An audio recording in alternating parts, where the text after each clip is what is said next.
Welcome to Driven Ops Power Talk. I'm Jasmine Moore. And I'm Rebecca Heisey. We're two work besties who have spent over a decade learning the ins and outs of sales and marketing. On this podcast, we discuss all things go-to-market operations, the people, processes, and technologies that make up the engine of a thriving go-to-market function. Let's get to it.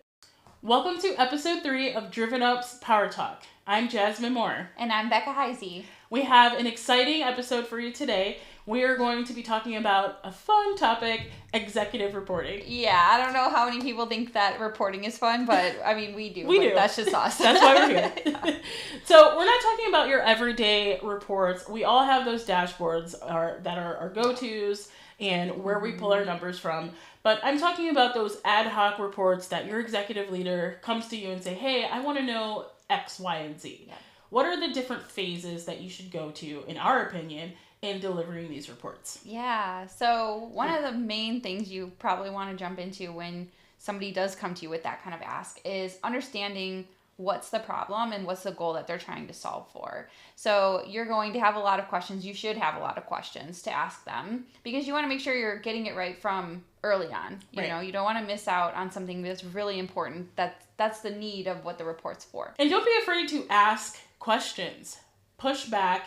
It's not necessarily a pushback, but it shows that you're a professional when you're asking for clarification and you're just gathering your requirements. Yeah, definitely. And I think another thing that you need to know is how soon do you need the report? And will this turn into a recurring report? Maybe right now it's ad hoc, you've never done it before, but is this going to be something that is expected to be redone over and over to, present in meetings or QBRs or whatever you're doing, right? So you really need to have that list of items that are key for you to get this going. And understanding what that is and the goal and the objective here, all you're doing is you're setting yourself and your boss up for success. Completely.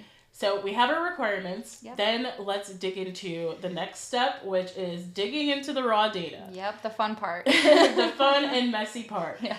So here, when you're pulling the raw data, the first thing you want to ensure that you're pulling from the source of truth, the single source of truth. So hopefully your org has one. Usually it's your CRM, like Salesforce. You want to make sure that you're pulling the reports and whatever data that you're pulling is clean and accurate. You want to make sure that your columns are aligned, that you have the right data points. Yep. A lot of CRMs have what we call technical debt. Yes. Oh, tell me about that. You may have like an SQO date or an SQO date 2. Yeah. Or... Oh, jeez. We're going back to our documentation phase where we talk about different versions, right? You want to make sure you have the correct version. Just make sure you have the correct fields that are being used today and not the ones that are being used last year. Yeah, definitely. The raw data is important. Yeah, and if you are reporting this data eventually in a meeting, you also want to sync with some people who might be using similar data for their reporting. The last thing you want to do is get on a call where you're with your marketing ops team and your sales ops team, and then you're talking about similar items from this data, and there's inconsistencies, right? Yeah. That's the last thing you want your VPs and your C-level people to be seeing that happened, right? And hopefully you are pulling from the same data as your SOPs person coming from a MOPS person. That's a whole nother episode in and of itself, but ensure that you're aligned, and if there's someone else at the table that your CMO or VP is reporting at, ask. I mean, have that be a part of the requirements gathering and say, hey, are you reporting with any other leaders? Yeah. Making sure that you're aligned with their analysts and whoever's pulling their reports, because it just looks bad on everyone if they're reporting on different numbers. Yeah, and it's not going to hurt to try to sync with them also and just make sure what's your goal for your report and here's what I'm trying to show, just to align. Yes. So this next phase, I call it data synthesis. And so now that we have our raw data and we're ensuring that it's the correct data, we want to start to synthesize it in a way where we're identifying trends and correlating those trends with maybe previous campaigns. Yep.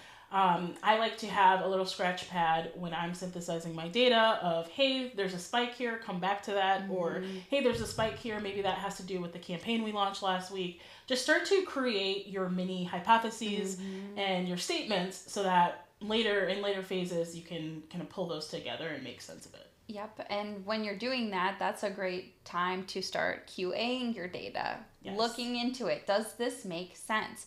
Also, I mean, you want to make sure too from the get-go that you don't have test leads in your data, that you're not using employee data in your story, because that's just going to throw everything off. So you want to make sure that you're QAing it. You want to look at past reporting. Is there anything else that you can now reference from even something similar? So if this is an ad hoc, you probably have something similar in the past that you have looked at. Does anything look wildly incorrect? That's a good point, because data never lies, but it is always questioned every time. You deliver data, you're going to get questions, as you should. Just be prepared for that. When you're QAing your data and synthesizing it, think about the questions that you're going to get asked and try to find those answers now, because it'll look better if you have those answers before ahead of time.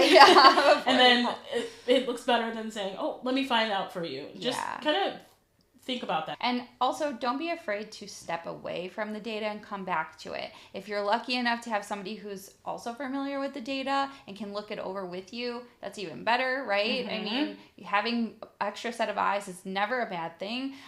But just give yourself the time. You don't want to, think you're looking at it. You've been working, long days already, and you're staring at all these numbers and all these metrics and fields, and then next thing you know, one thing said something else 5 minutes ago. Excel fatigue is a thing. Yes. I don't care what anyone says. If you're looking at Excel for over 2 hours, the numbers start shifting. Yeah. They start jumping. They play games on you. It plays games on you, right? Step away from the spreadsheet and come back. to it. Yeah, definitely. That is a great tip. Yeah. Okay, so we have all our data, and now we're going to finish up with the so what. We always want to deliver not just a report, but make sure that you're delivering insights and a story behind the numbers. Yeah. This is going to be your bluff, your bottom line up front. And what I like to do is I like to make sure that I'm not just delivering a chart of numbers. Say, hey, these channels delivered X amount of leads. These channels have this conversion rate. That is all great, but take it a step further and tell a story. So it sounds better to say, hey, our paid search delivers 75% more leads month over month than our paid social channels. However, in digging into that data, the paid social channels, they convert at a 25% higher rate. So that tells me that these leads are more sales ready than the paid search leads. This could be speaking to the campaign that we launched last month, where we're delivering top of funnel thought leadership content that is ungated, followed up by lead capture content with a form. And this is like gold to a leader. They're like, yes, I can run with this. This is a story. It's practical. It makes sense. This is what they want. Yeah, definitely. They have to be able to understand it. They're not going to want to know every single detail you did to get to, that final story, but they do have to understand where it came from and what they're looking at so that they can then present it too. So it's really important to make sure you have that story buttoned up nicely. All executives want that story because they're going to eventually get to it one way or another. Exactly. And they shouldn't have to look at tables of data and extract that story themselves. You should be proactive and try to do that for them, because that's valuable. That's a value add of your position. Bring them the insights and bring them the stories. Totally. Okay, it's time for Coffee Talk.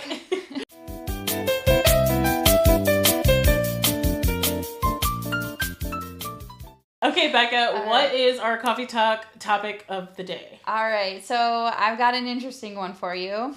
What's your opinion on self-driving cars? Ooh, self-driving cars. So I love advanced technology. I would definitely call myself an early adopter. Self-driving cars, however, it's a no for me.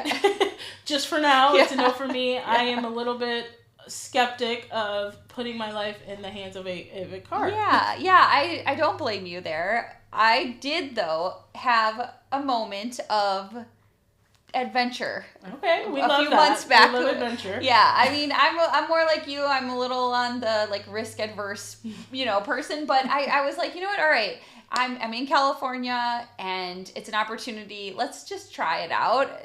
We were only driving about 10 minutes away, so I'm like, it's not, a good soft, contained, soft like approach. Not driving long distance or anything.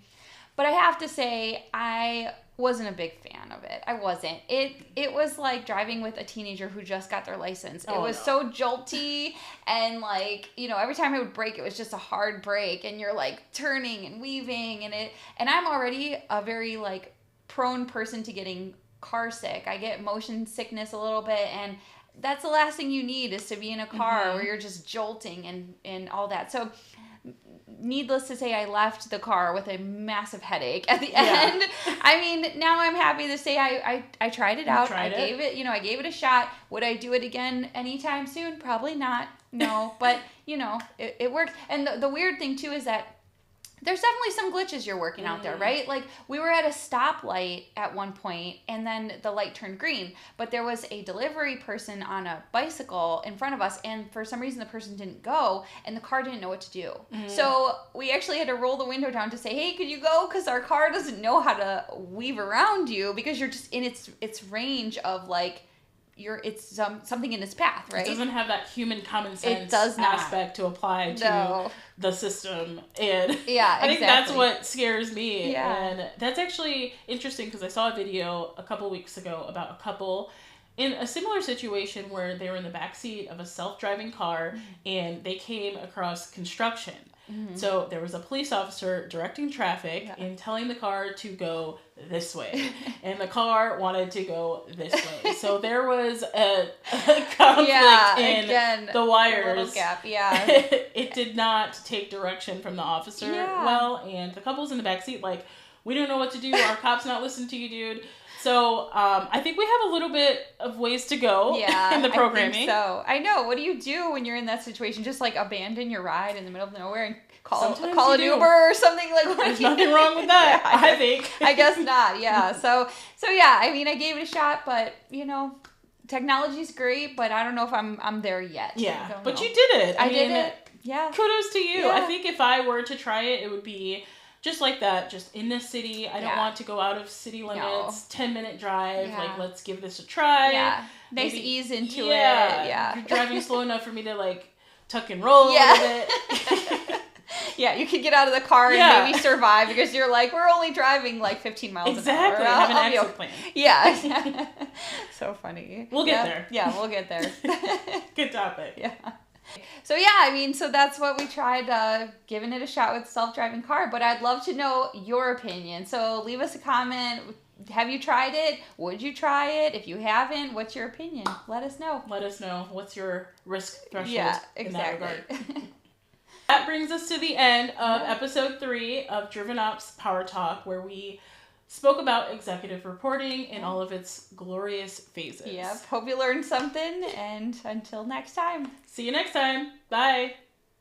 Be sure to like, subscribe, and follow us on all social media platforms. Keep up with us and all of our hot takes on all things go-to-market operations. See you next time.